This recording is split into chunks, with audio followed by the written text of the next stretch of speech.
God damn it, guys! What the fuck are you guys doing? Come on, he jumped in my window! Guys, you're not covering anything! Can you fucking push with me? Why are you all fucking in spawn still? Come on, 10 health. Oh, you mean like the Mississippi and South Carolina? Like I've been saying this whole fucking time? My god. Okay, there's no need for sarcasm. I have not owned a mistake besides today, even though I did.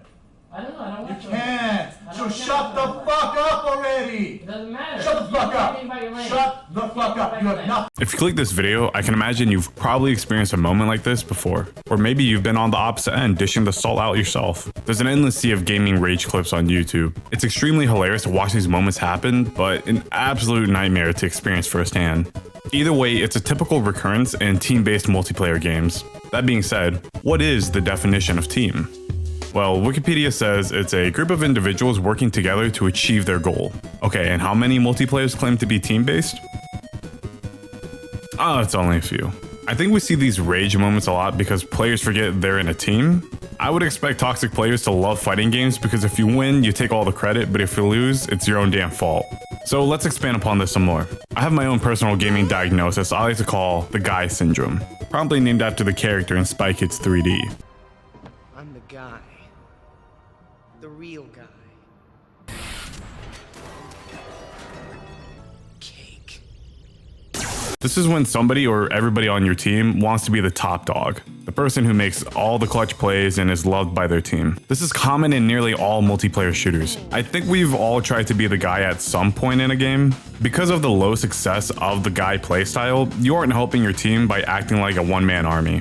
This kind of mentality makes it difficult for the team to cooperate, like in Vala CSGO. So your team just planted the bomb and set up on the site, so the defenders have to come to you and defuse it. Both teams will most likely be at a standoff trading shots. Now let's think about this. Should you A, try to rush them alone and end the round quicker, or B, play out the clock since they have to come to you and your team? If you chose A, fuck you. But if you chose B, good job. It's all about team play. Yeah, every now and then you get a player who can outperform everyone else, but one really good guy can still be beaten by a bunch of average players who can work together. Another huge problem that hurts team play is being an asshole when calling teammates out. So believe it or not, when you yell at someone and tell them they suck, they don't like it. I know, it's crazy. I especially love it when you play with a group of friends and one friend says something like, dude, our healers are shit. And 2 seconds later, your other friend is like, I'm a healer. And the first friend awkwardly says, oh, just kidding, never mind. That never fails to crack me up. I'm usually like, yeah, no, call them out if they need to change something up, but just don't be a dick about it. And sometimes you play with newer players, so instead of being an ass to them, take it as a chance to help them get better.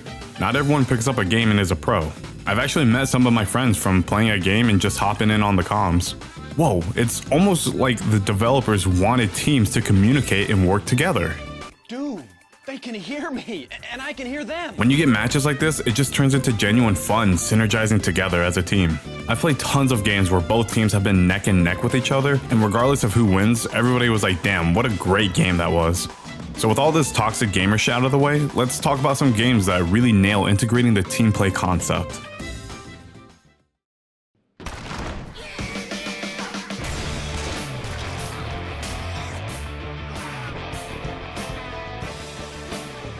Left 4 Dead 2 is a gem that is still a blast to play. Also, if you want some really good videos that are all about Left 4 Dead 2, go check out the Russian Badgers video and Crobcat, their videos too. This entire game is built off of team play. I'm mostly going to talk about the versus mode, but a lot I say can translate over to the campaign mode too. So you've got one team of 4 survivors and a team of 4 special infected. Each team competes over points based off of stuff like damage and stage completion. For survivors, it's heavily stressed to stay as a team because all of the special infected are designed to split your focus. So if you try to be the guy acting alone as a survivor, you're practically doing the work for the infected. Hold up, wait a minute, something ain't right.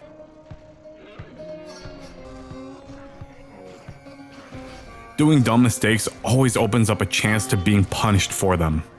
The Charger, Jockey, Hunter, and Smoker all have abilities to pin survivors. That's why it's important for survivors to watch each other's backs. They need one another to survive.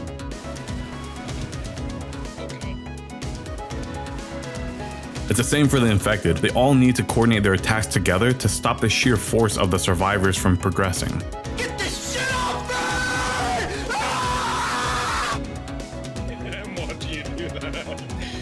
me! With a support infected such as the Boomer and Spitter, you can create some insane wombo combos.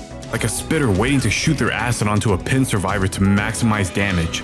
But they can also act as great initiators for the team. By the Boomer using his vomit to blind players and attract zombies to them will leave them in a panic, which creates an opportunity for other infected to catch them off guard. Valve did an amazing job to emphasize the necessary teamwork for the game. The dichotomy between the teams is cool. Survivors are trying to speedrun to the end of the stage with everyone still in one piece, while the infected are trying to strategize attacks fast enough to stop them. If zombies aren't doing it for you, then maybe killers are more of your thing.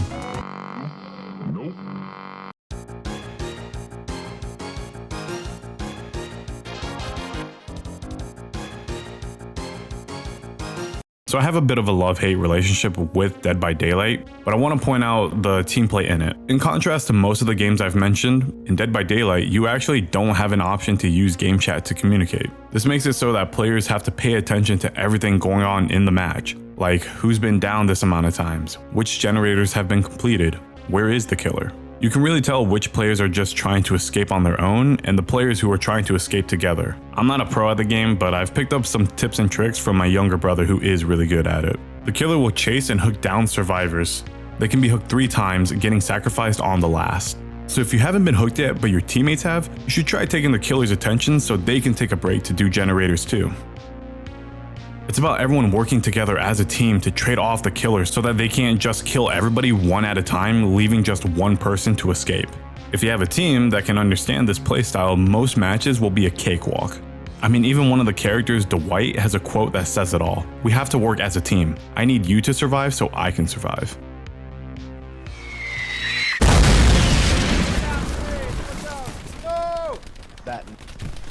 Welcome to Hell. Let loose. If you don't know, this is a realistic World War II shooter that's nothing like Call of Duty or Battlefield. It's more similar to Insurgency Sandstorm and Arma 3. There are many roles to play, from the team commander to a rifleman in a squad. Instead of rewarding you purely off of kills, the game rewards you for playing your role well. The voice chat is a key mechanic to the game. Even the developers recommend you use a headset and a mic.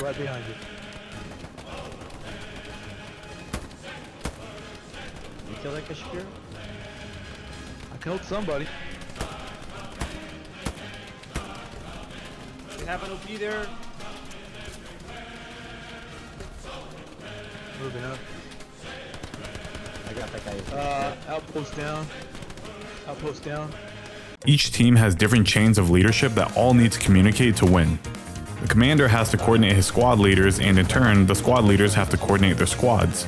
This, mixed with the light role-playing players do, never fails to bring a smile to my face. I've played with fantastic squad leaders who constantly give new tasks for the squad to do and apply strategies. I mostly play as a medic, so I stay in the back of my squad to pick up anyone who falls in the front. All the while other downed players will use the voice chat crying out for a medic.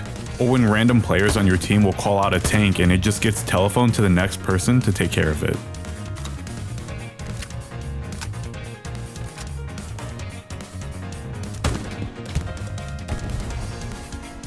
Another awesome moment is when your entire team is rushing the last point to capture and everyone is just yelling, "Push!" Just pure adrenaline. It's an experience I've never felt in other video games. You get this weird brothers in arms feeling playing it. Or how about Rainbow Six Siege, another game I have a love-hate relationship with. My buddies and I were getting stomped in ranked ones, so we went full on big brain 1 million IQ and decided what if we all stayed together in the room and just fortified the hell out of it. And somehow we ended up winning the game, claiming it to be the turtle tactic. Destiny 1 gave me countless fond memories playing with friends in high school, regardless of how much it disappointed me. The raids required a deeper level of teamwork than most games I had played at the time. We would all spend hours making sure everyone on the team knew how to complete their parts of the raid, and when it all clicked, we celebrated in party chat together. Overwatch before they killed it was all about playing as a team, which made it extremely difficult to play without any sense of teamwork. Like, hey DPSers, stay with the fucking team please. Ugh, Overwatch. Team play doesn't have to just be in versus games. It can also be in cooperative multiplayer games, like Portal 2 and Snipper Clips. where teamwork is essential to complete puzzles together. Because if you played these games with an AI, you wouldn't get the same feeling of accomplishment with a friend. Now, whether you come out of it better or worse friends after playing is a different story. But also, the challenge of having a team can make it more difficult. And don't starve together, you're always trying to prepare for the next bad situation, like preparing for new seasons, making it crucial to your team to focus on survival before experimenting with anything else in the game. That's why when someone dies, it can be a total setback for the team because now everyone is working to get them back alive, pushing back all the preparation stuff to do, affecting everyone else, and it just all starts to spiral downhill. I actually think this challenging teamwork makes it even more fun than games like Minecraft. Also, Project Zomboid becomes more challenging with friends. It takes a hot minute at the beginning of playthroughs to find each other by describing landmarks and using maps. Having others can be great for looting faster and killing zombies, but it also means more mouths to feed. You now have to think about rationing all of your food so nobody starves, and what happens when the electricity and water go out. This difficulty works so well for team play because you get so many different experiences each time. Yeehaw, yeah, let's get it done. I shouldn't have sprint over it. I'll go try this one. Let this one open. Please don't be a house alarm. I could go on for hours about how excited I get for this shit. There's plenty of other team-based multiplayer games I didn't mention, but if you know some good ones, let me know in the comments. I hope I covered team play in video games. I mean, it's the title in the video. I just feel like people don't point it out as much or just don't know how satisfying it feels to really play as a team. And I also really want more creative team-based games. The standard FPS games don't feel that need because you can just get a player who can get all the kills, making the objectives useless. So please, I encourage you to go play one of these games and engage with your team. Or don't, because I get nervous too sometimes. Also, shameless plug time, bitches, because in these other two videos I mentioned the team play in those games, so watch it, I guess. I'll catch you later.